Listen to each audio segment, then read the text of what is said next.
महाराष्ट्राच्या एकूण निकालावर आपली काय प्रतिक्रिया आहे? मला वाटतं हे लोकांनी दिलेला कल आहे आणि एकंदरीत आपण जर पाहिलं का निवडणुका हा पैसा, जात आणि धर्म या ताकदीवर खूप वेगळं वळण घेत आहे.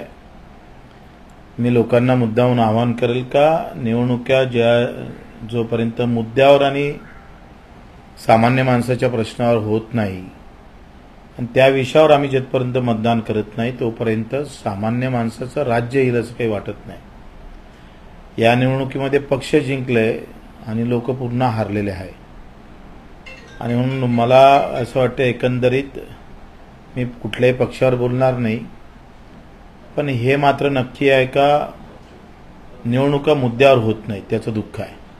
त्या मुद्द्यावर झाल्या पाहिजे. पण भाऊ एकीकडे दिसत आहे की एनडीएला बहुमत मिळताना दिसत आहे आणि दुसरीकडे इंडिया आघाडी जी आहे ती सुद्धा जल्लोष करते कारण त्यांना अपेक्षित नसलेलं यश मिळालंय. आता असं म्हणणं आहे की हा जनतेनं दिलेला कौल आहे आणि त्यामुळं हा निकाल जनतेचा निकाल आहे. मला असं वाटते का जरी मतं लोक मारत असेल पण लोकांचे मतं घेण्याची जी पद्धत आहे ना त्या पद्धती खूप चुकीच्या येत आहे लोकशाहीमध्ये. त्या बदलल्या पाहिजे एवढं मला वाटतं. महाराष्ट्रात जो परफॉर्मन्स राहिलाय त्याबद्दल चालू आहे कमी जास्त. मला असं वाटतं का ना खुश आहे ना कोई काय म्हणते त्याला गम पण नाही आहे. फार एकंदरीत शिंदे असतील किंवा अजितदादा असतील फोडाफोडीच्या राजकारणाला लोकांनी डावललं आहे आणि महाविकास आघाडीला एकंदरीत असं हाय लोकांच्या मनातले काही जे काही बोलून दाखवत होते ते त्या लोकांनी करून पण दाखवलं दिसतं. असं वाटत होते का हे फक्त बोलतातच नाराजीचा सूर होता. मला वाटते फोडाफोडीच्या राजकारणात लोकांमध्ये तो असंतोष होताच आणि तो थोडा दिसला आहे. अमरावतीच्या जागेबद्दल खूप चर्चा होती. शिट्टीमुळे नवनीत राणांचा पराभव झाला अशी तर त्या मतदारसंघामध्ये एकंदरीत मला वाटते आम्ही हे श्रेय घेत नाही. त्यांच्या एकंदरीत वागणुकीचा अरेरवीपणा जो होता, राणांचं जे काही बोलण्याची पद्धत होती, आरोप करण्याची पद्धत होती, दुसऱ्या लोकांना अर्ज भरायला जात असताना न्यायालयानं दिलेला निकाल अगदी वेळेवर जसा सोयीचा पाहिजे तसा निकाल न्यायाधीशानं दिल्यानंतर ते मोठं लोकांना भावलं. आमचं मैदान असताना त्यांनी मैदान मारलं. आम्ही तेव्हाच सांगितलं होतं का निवडणुकीचं मैदान आम्ही जिंकू. एकंदरीत या सगळ्या याच्यामुळं लोक न्यायालयात त्या हारलेल्या आहे. न्यायालयात त्या जिंकल्या आणि लोक न्यायालयात मात्र हारल्या. आखरी प्रत्येकाचं आपापली कर्तृत्व कुठं कुठं काही ना काही त्या अडचण निर्माण करतात. त्याचं हे चित्र आहे. वाटते राणा जरी चूप राहिले असते तरी नवनीत राणा कदाचित जिंकल्या असत्या. महाराष्ट्राच्या राजकारणामध्ये यावेळेला म्हणजे अचानक बरेच अनपेक्षित निकाल लागलेले आहेत. त्यात कुठेतरी मराठा आंदोलन किंवा मनोज जरांगे पाटील यांची सुद्धा महत्वाची भूमिका असल्याचं आता जाणकार बोलत आहेत. तुम्हाला स्वतःला काय वाटतं त्या नाराजीचा किती फटका बसला? मला काही मी काही त्याचा अभ्यासक नाही आहे, पण एकंदरीत मला असं वाटलं होतं का शेतकऱ्यांच्या संदर्भातल्या आम्ही जे गृहीत धरलं होतं का लोकांमध्ये शेतकऱ्यांमध्ये असंतोष आहे, कामगारामध्ये असंतोष आहे. हा सगळा असंतोष निवडणुकीत दिसेल तसं काही चित्र दिसलं नाही. मी मगापासून नेहमी सांगत असतो का जाती धर्माच्या पलीकडे पुन्हा काही प्रश्न आहे. ते प्रश्न चव्हाट्यावर येणं आणि त्यातूनच त्या निवडणुका होणं फार महत्वाचे आहे. वारंवार तेच सांगतो का धर्मजातीच्या पलीकडे पैसा आणि सत्तेच्या पलीकडे जाऊन या देशातले महत्वाचे प्रश्न अजूनही तच्च्या तसेच आहे. आज जर तुम्ही पाहिलं का साध्या मुंबईतल्या घरकुलामध्ये झोपडपट्टी पुनर्विकास जर आपण पकडला तर करोडो रुपये बिल्डरांनी खाल्ले. मी दाव्यानं सांगतोय का 300 स्क्वेअर फूटचा झोपडपट्टी जर झोपडी असन 300-400 तर ते स्वयंविकासमध्ये 1000 स्क्वेअर फूट बांधू शकतं लोक स्वतःचे. पण बिल्डराच्या खिशात पैसा गेला पण सामान्य माणसाला चांगलं घर भेटू शकलं नाही. हे प्रश्न का निर्माण होत नाही? शेतकऱ्यांच्या भावाचे प्रश्न असेल हे का मुद्दे होऊ शकत नाही याचं चिंतन मंथन आम्ही करतोय. धर्मजातीच्या पलीकडे पोटाची भाषा लोक कधी बोलन, हक्काची भाषा कधी बोलन आणि ते टीव्हीवाले कधी दाखवणार ते फार महत्वाचं. 2024च्या निवडणुकांमध्ये राम मंदिर नव्हतं किंवा सर्जिकल स्ट्राईक नव्हता, एकच प्रमुख मुद्दा होता भारतीय जनता पार्टीकडे, तो म्हणजे राम मंदिराचा. तर त्याच अयोध्येमध्ये असेल किंवा चित्रकूटमध्ये भाजपचा सपशेल पराभव झालेला आहे. कसं पाहता या सर्व? मताची टक्केवारी जाती धर्माची किती आहे त्याच्यावर सगळं अवलंबून आहे.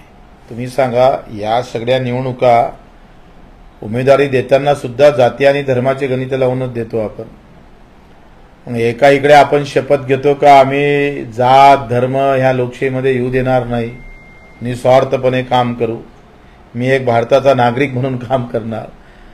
पण गणितामध्ये चुकला वर जर म्हणजे 2-3 ओव्हरवर छक्काच मारला तर लोकांना वाटते मॅनेज आहे काहीतरी, आणि मग तो सिक्सर मारला तरी लोकांना आवडत नाही. ठीक आहे, सहज एखाद्या वेळेस मारला काही झालं तर लोकांना आवडतं. हे नाही आवडलं असेल लोकांना, पोळापोळीचं राजकारण, काही गोष्टी त्याचं चिंतन मंथन केलंच पाहिजे. हो, पण याचा संपूर्ण परिणाम लोकसभा निवडणुकीचा संपूर्ण परिणाम 6 महिन्यावर होणारच आहे. बच्चू कडू त्यावेळेला कुठल्या बाजूने असते ते आता सांगता येणार नाही. महाराष्ट्रासह देशभरामध्ये भाजपच्या जसं जागा कमी झाल्या, भाजप तर काय चुकलं असं तुम्हाला वाटतं? मला वाटतं मी काही संशोधक नाही आहे, पण लोकांनी काही गोष्टी आवडल्या नाही, त्याचं मला वाटतं रिझल्ट त्याचे परिणाम काही दिसत आहे. कसं आहे, किती काही विकास केला, मी तुमच्या घरी आलो आणि अमृताचा प्यालाही तुमच्या हाती दिला, पण तो जर शिव्या देऊन दिला तर लोक ऐकत नाही. प्रेमानं लोक पाणी पण अमृतासारखं पितात. निवडणुकांच्या आधी एमआयएम आणि वंचित बहुजन विकास आघाडी हे भाजपची बी टीम सी टीम म्हणून तर चर्चेत होती. मात्र तसं न घडता सपशेलेकर वंचितला नाकारलेला आहे, एमआयएमला नाकारलेला आहे आणि पारंपरिक मतं जी ती पुन्हा एकदा काँग्रेसकडे तर वळलेली आहे. कसं पाहता येईल? वंचितला मला वाटते खूप चांगला चान्स होता यावेळेला.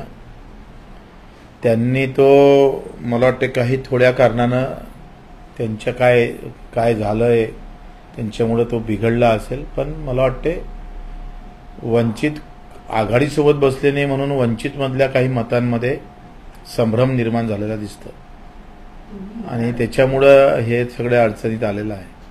प्रकाश आंबेडकरांचा महाविकास आघाडी सोबत न जाण्याचा निर्णय चुकला असं मी म्हणत नाही, पण लोकांना एकंदरीत निकालावून असं वाटतंय.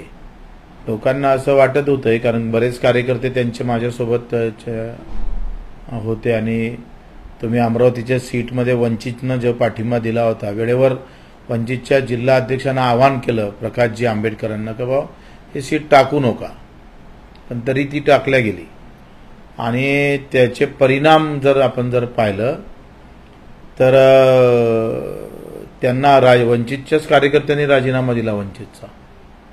आणि म्हणून हे लोकांमध्ये किंवा कार्यकर्त्यांमध्ये संभ्रम झाला का आघाडीत राहून वंचित जर लढली असती तर कदाचित बीजेपीचा जो लागलेला सिक्का आहे तो पुसून गेला असता असं त्या कार्यकर्त्यांना वाटत होतं. मला आपण काही संशोधक नाही आहे, पण त्यांच्या काही कानावरून फोन आम्हाला आले त्याच्यावरून लक्षात येतं. मनोज जरांगे पाटील गेले काही दिवस पुन्हा एकदा शिवसेना किंवा राष्ट्रवादी यांच्या लोकांशी भेटताना बोलताना दिसत आहे.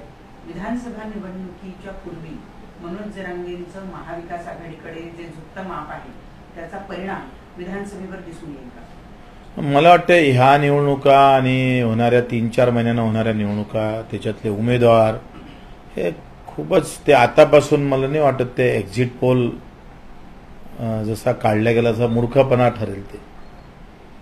तुम्ही पाहिलं एक्झिट पोल सगळे सक्षम खोटे ठरले, एकही खरा ठरला नाही. आणि त्याच्यामुळं आतापासून अंदाज बांधणं, वेळेवर काय स्थिती होते, पावसाळा राहतं का उन्हाळा राहतं, गारपीट पडतं का अधिक काय होतं, अखेर त्यावेळेस त्या निवडणुकीच्या त्या शेवटच्या दिवसात पेटीत मता लोक केंद्रावर जाणेपर्यंतही काही बदलत राहतात लोकांमध्ये. तर आतापासून तो अंदाज घेणं तर मला वाटतं फारच चुकीचं ठरत. शेवटचा प्रश्न, केजरीवालांना एकही जागेवर यश मिळालं नाही, कसं पाहता? केजरीवालांना ज्या पद्धतीने तुरुंगात दाबलं होतं त्याचे तर परिणाम म्हणता येतील. मला केजरीवाल बद्दल आदर एवढाच वाटतं का त्यांनी केलेले शैक्षणिक दुरुस्ती शिक्षणाच्या संदर्भात आणि आरोग्याच्या संदर्भात, त्याच्यानं आम्ही थोडे केजरीवालच्या फॅन आहे. आणि अंदर टाकला हा भाग नंतरचा असेल, परंतु 2 गोष्टी त्यांनी खूप चांगल्या केलेल्या दिल्लीमध्ये एकंदरीत चर्चा आहे. मला असं वाटतं का किमान त्यांनी केलेलं काम हे देश पातळीवर शिक्षण आणि आरोग्याच्या संदर्भात बरेच राज्य जाऊन राज्यातले शिक्षण मंत्री त्यांच्याकडे गेले, त्यांच्याकडून काही माहिती घेतली. असं लोकांना वाटत होते का तिथे केजरीवाल पुन्हा लोकसभेमध्ये विजयी होईल. आखरी मी तेच म्हणतोय की केजरीवाल जेव्हा उभे राहील तेव्हा ते जिंकून येईल. आता केजरीवाल नाही म्हणून लोकांना मत मारलं नसेल, पण त्यांच्या कामाचा प्रभाव मात्र नक्की आहे. ठीक आहे.